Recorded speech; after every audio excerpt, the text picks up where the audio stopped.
반갑습니다. 오늘은 역대하 20장 말씀 함께 나눌게요. 12절 말씀 읽고 나누면 시작을 합니다. 우리 하나님이여 그들을 징벌하지 아니하시나이까. 우리를 치러 오는 이 큰 무리를 우리가 어떻게 대적할 능력이 없고 어떻게 할 줄도 알지 못하고 오직 주만 바라보나이다 하고 아멘. 어떻게 해야 할지 모를 때 기억하라 라는 제목으로 말씀 나눌게요. 여호사밧에 관한 이야기입니다. 역대하 20장은 모압과 암몬 그리고 마온의 연합군이 남유다를 침공하는 장면을 소개하고 있죠. 그때 여호사밧과 그의 백성들은 어떻게 해야 할지 판단이 서지 않는 상황에 직면합니다. 여호사밧은 두려움에 자신이 먼저 하나님께 간구하는 사람이 되고 이어 모든 백성들에게 금식 통해서 중보를 명령을 하죠. 그리고 하나님과 선지자들의 말을 신뢰하면서 결국 전쟁에서 승리하게 되는 매우 정말 우리가 좀 주목해야 할 그런 과정을 우리에게 소개하고 있습니다. 이 내용이 우리에게 전하는 교훈이 뭘까? 저는 세 가지로 정돈할 수 있다고 보는데 12절 말씀 다시 한번 보면 우리가 대적할 능력이 없고 어떻게 할 줄 알지 못하고 오직 주만 바라보나이다. 아멘. 어떻게 해야 할지 모를 때 어떻게 해야 주만 바라보라는 거죠, 여러분. 저는 여러분 이 상황이 우리가 좀 주목해야 할 게 역대하 어제 19장에서 자신의 정체성을 새롭게 발견하잖아요. 사밧이 죽음에서 생명을 경험하게 되면서 그리고 이스라엘의 남유다의 종교 개혁을 이제 일으키죠. 이스라엘의 회복과 개혁을 위해서 아주 헌신적으로 노력을 하거든요. 그런데 갑자기 그에게 또 다른 위기가 찾아오는 것이죠. 이번엔 군사적인 위기예요. 군사적 위기라고 하는 말 그대로 왕국의 존폐가 달려있는 그러한 아주 매우 중대한 사건 아닙니까? 역대기 기자가 그때의 상황을 뭐라고 표현하느냐? 대적할 능력이 없고 어떻게 할 줄 알지 못하는 상황이라고 정돈을 하죠. 저는 이 구절이 그렇게 마음에 와닿았어요. 누구나 살다 보면 여러분 한 번쯤 야, 이거 내가 어떻게 해야 할까라는 궁극적인 질문을 던지는 때를 만나게 되죠. 아마 인생의 반환점을 돌아보신 분들은 이 말이 무슨 말인지 다 이해하실 거라고 봐요. 내가 예수 믿는 그리스도인을 사랑하기 원하지만 내가 세상을 살아가다 보니 내가 타협하지 못하는 순간을 만나게 될 때도 있죠. 그죠? 어떻게 해야 할까? 내가 정직하게 살아가야 하는 거 알고 지금까지 정직하게 살아왔는데 계속 뭔가 상황이 안 좋고 손해보는 삶이 지속이 될 때 이거 어떻게 해야 되나 이런 생각이 들죠. 아무리 노력을 해도 해결 방법이 떠오르지 않을 때 도대체 어떻게 해야 할지 판단이 서지 않는 때들이 사실은 너무나 다양하게 우리의 삶 가운데 있다는 거죠. 하나님의 뜻대로 살기 위해 노력하고 있는 중이었어요. 여호사밧이. 근데 갑자기 연합군이 강력한 군사력을 이끌고 쳐들어옵니다. 문제는 우리는 대적할 능력도 없고 그리고 어떻게 이 문제를 풀어야 할지 그 미래가 보이지 않아요. 그때 우리는 어떻게 해야 됩니까? 동일한 질문을 우리에게 던질 수 있는 거죠. 그리고 이어진 고백에 보면 이렇게 말하는 거예요. 우리가 대적할 능력이 없고 어떻게 할 줄 알지 못하고 오직 주만 바라보나이다. 아멘. 저는 이 원리를 우리가 잊지 말아야 한다고 보거든요. 우리가 내가 어떻게 할 줄 알지 못하는 상황에 직면했을 때는 우리의 시선을 다른 곳에 보면 안 돼요. 자기 형편을 보면 안 돼요. 적군을 보면 안 돼요, 여러분. 엘리야가 무너진 거 영적 침체의 시작이 어디서부터 시작이 됩니까? 저가 자기 형편을 보고 자기 형편을 볼 때 이제 무너지기 시작을 하는 거거든요. 베드로가 언제 바닷속에 빠져들어갑니까? 바다 파도가 치는 것을 보고 그리고 그 바닷속으로 빠져들어가는 것이죠. 그럼 어떻게 해야 우리가 침체에 빠지지 않고 바닷속에 빠져들어가지 않느냐? 그런 상황 속에서 우리의 시선을 자꾸 하나님 앞에 고정하려고 노력을 해야 한다는 거죠. 환경을 보지 말고 형편을 보지 말고 하나님께 내 시선을 고정하려고 해야 한다는 거예요.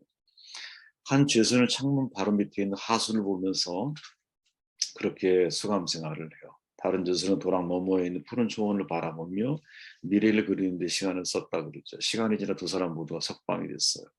초원을 바라보는 미래를 생각했던 죄수는 훌륭한 사업가가 되고 도랑만 하수구만 바라봐 낙심했던 이 죄수는 다시 죄를 지어서 감옥에 돌아오죠. 똑같은 상황 속에서 그 상황을 바라보는 시각 얼마든지 다를 수 있거든요. 내가 어떤 시각을 가지고 무엇을 바라보느냐 그 마음 중심 속에 사실은 우리의 신앙의 태도가 담겨 있는 거거든요.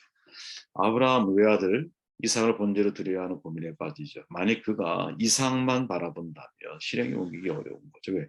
100살에 낳은 아들인데 그리고 이 아들 하나밖에 없는데 어떻게 합니까 이제.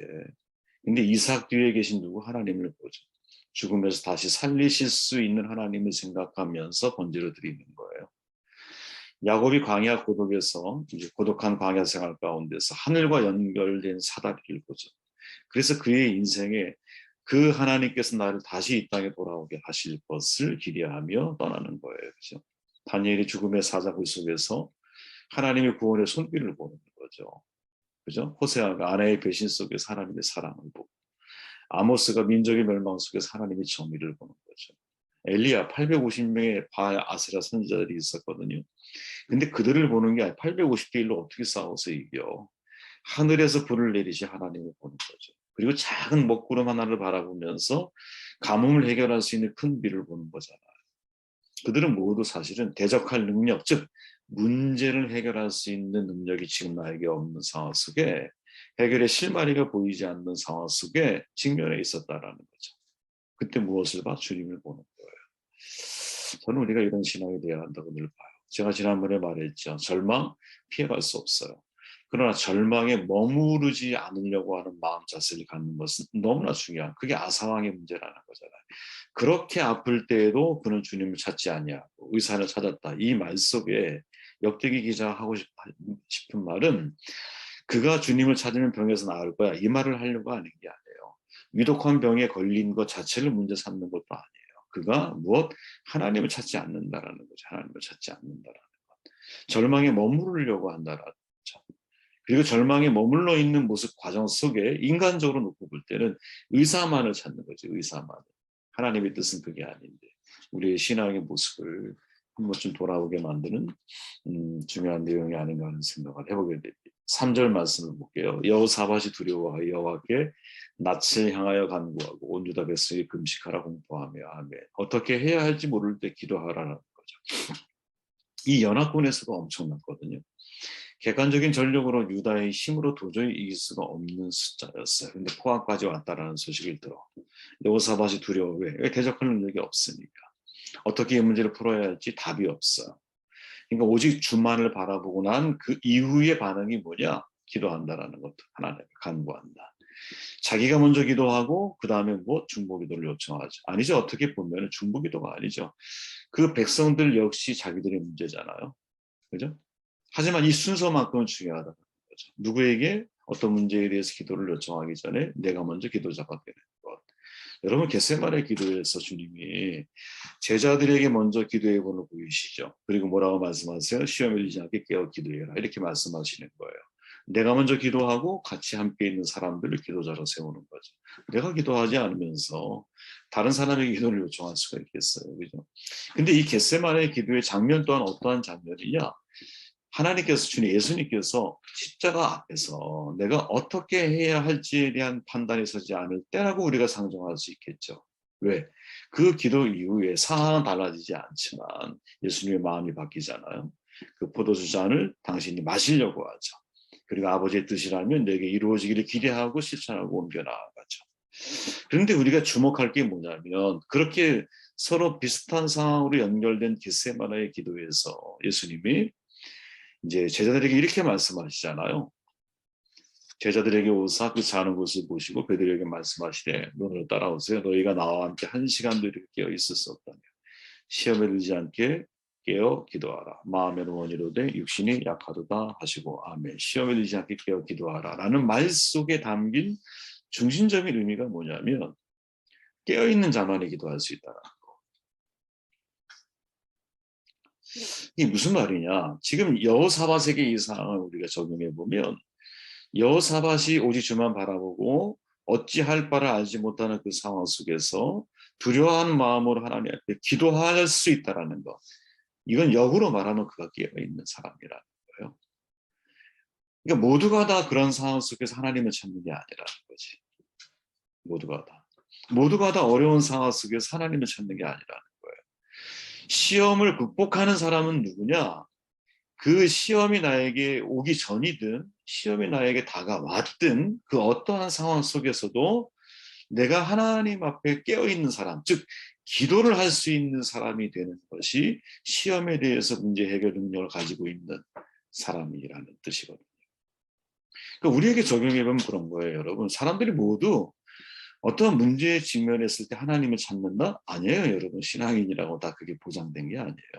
그럼 어떤 사람이 하나님을 찾느냐? 깨어있는 사람이 찾는 거라는 거지. 깨어있는 사람.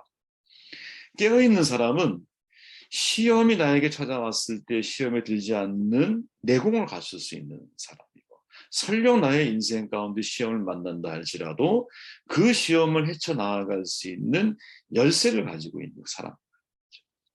열쇠를 가지고 있는 사람. 저는 이 말씀이 우리가 참 주시해야 할, 이 헬라어는 그레고레오라는 말이고, 이제 히브리어는 사카드라고 하는 말인데, 성을 지키는 파수꾼에 깨어 있음을 상징하는 거죠. 항상 주시해 본다라는 거예요.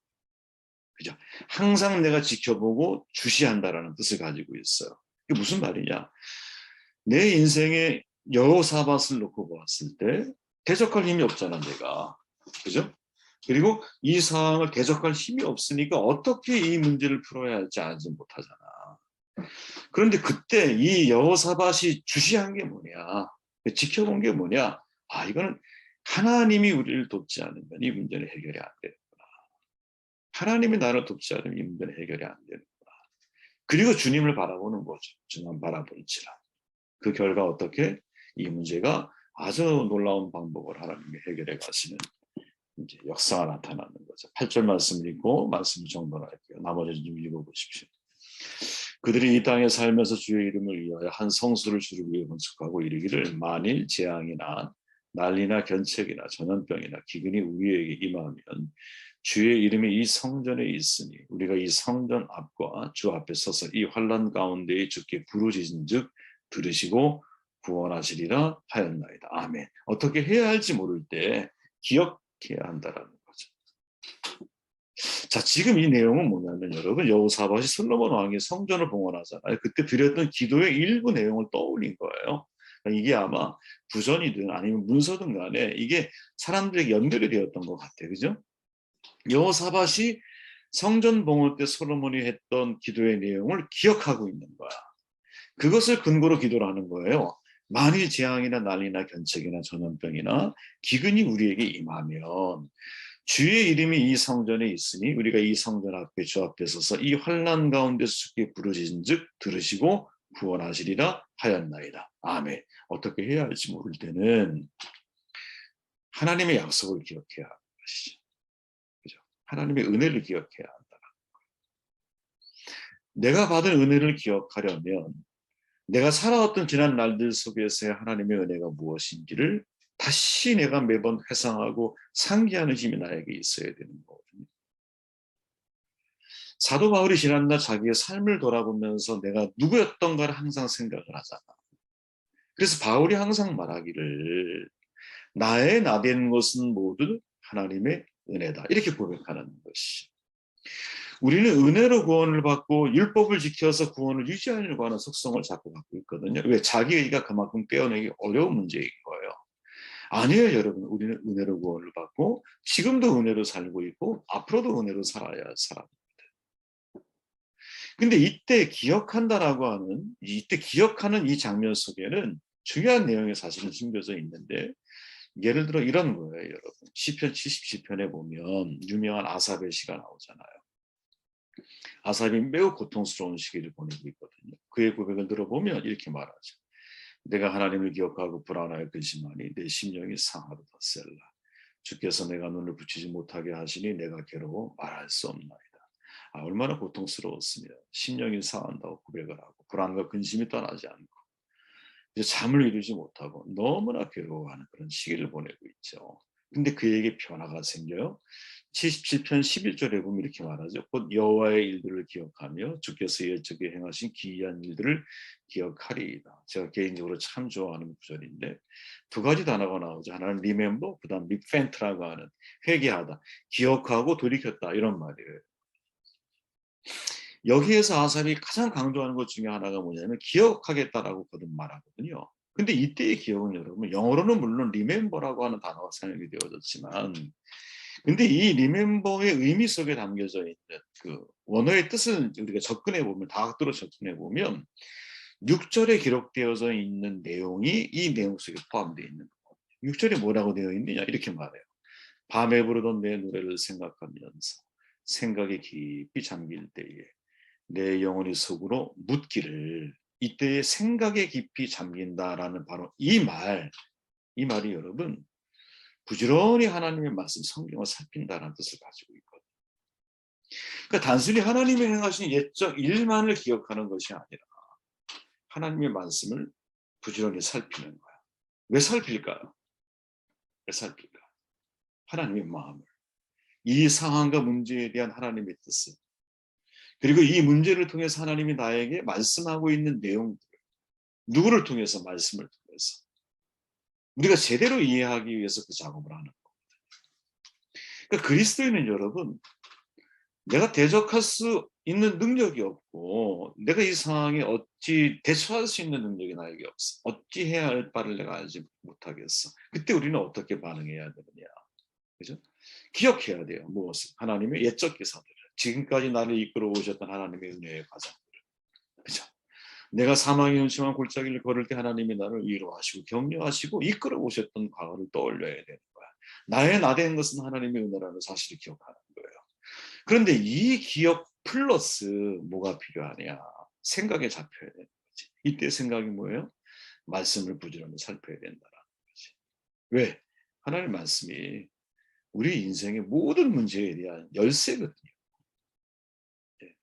문제가 언제 해결됩니까? 하나님의 응답이 나에게 주어지면 그 문제는 해결된 거예요. 제가 해결된다라고 하는 것은 내가 원하는 계획이 그대로 이루어진다라는 말이 아니에요. 네, 그 문제에 대한 모든 해석이 끝났다라는 거예요. 그게 해결된 거예요, 여러분. 그죠? 비록 내가 하는 일들이 어려워질 수도 있어요, 여러분. 내 계획과는 다른 결과가 분명히 주어질 수도 있어요. 하지만 중요한 것은 그 문제에 대한 해석이 나에게 끝나야 문제에 대한 해결 능력을 내가 갖는 거죠. 해석이 끝나야. 어떻게 해야 할지 잘 모르게 되었을 때 세 가지 말씀을 여호사밧이 우리에게 보여주죠. 주만 바라봐라. 그리고 기도해라. 그 다음 하나님 말씀을 기억하고 말씀을 살피는 일에 너의 시선에 초점을 맞추는 사람이 되라. 이런 사람이 되시기를 바랍니다.